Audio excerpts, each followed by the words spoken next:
from GQ, from all of us here at GQ. Well, I'm not at GQ, I'm just with GQ, but from GQ, which of course stands for Gentleman's Quarterly.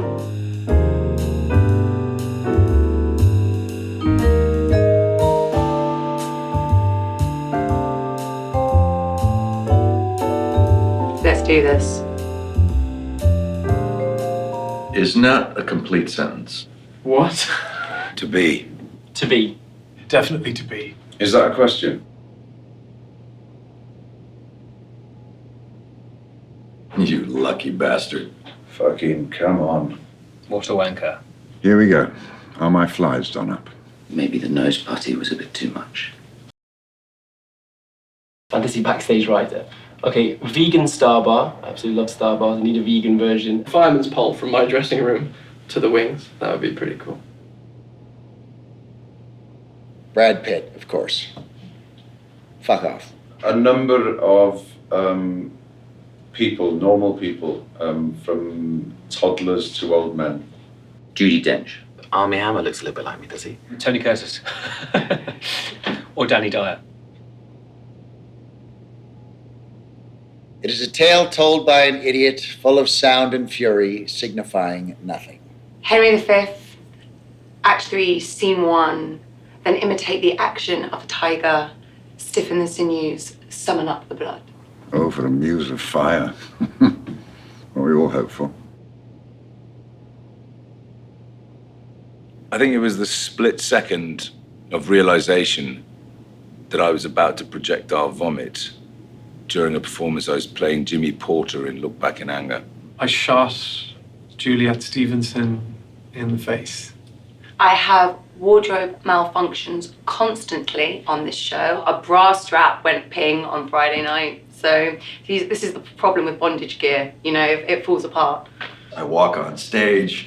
I completely forgot to put on my tunic, so I'm there with my bum hanging out, and a friend of mine on stage goes, "No trousers today," you know, just in a stage whisper. I had to threaten her with a gun, and when I was threatening her, the gun went off when we were doing Hamlet, and I thought I'd shot England's beloved Juliet Stevenson. But she was brilliant. I knocked down on her dressing room afterwards and to see if she was okay and to say, sorry, I don't know what happened. And she was like, I loved it. I loved it. Her wig got attached to the buttons on my jacket, so we had to spend the entire scene just like this.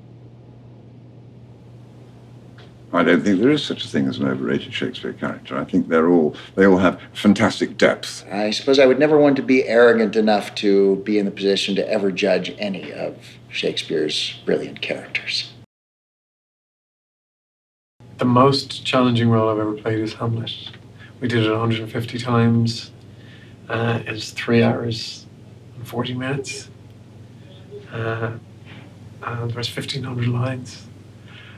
Martin Gray in The Goat, a man who falls in love with a goat, proceeds to have sexual relations with a goat.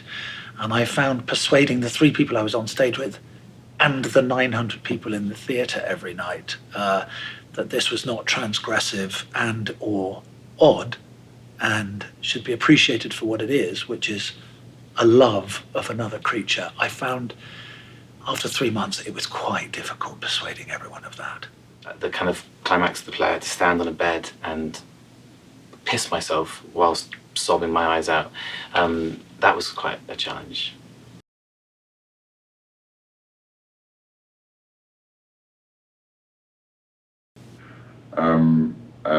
I think I'd have to say Michael Gambon, only because of his sheer kind of power and prowess and deftness and delicacy as an actor. Philip Seymour Hoffman, but not in a negative way, intimidating in a way that makes you, that cracks you open and makes you reach deeper and higher and grow.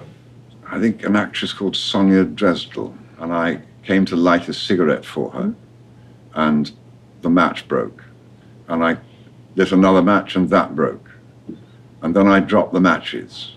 And at that point she said, if that boy does anything else, I'm going off. My first job. I don't know how I ever went back onto the stage after that. all the world's a stage, and the men and women merely players. Cue the hammering. That's not part of it.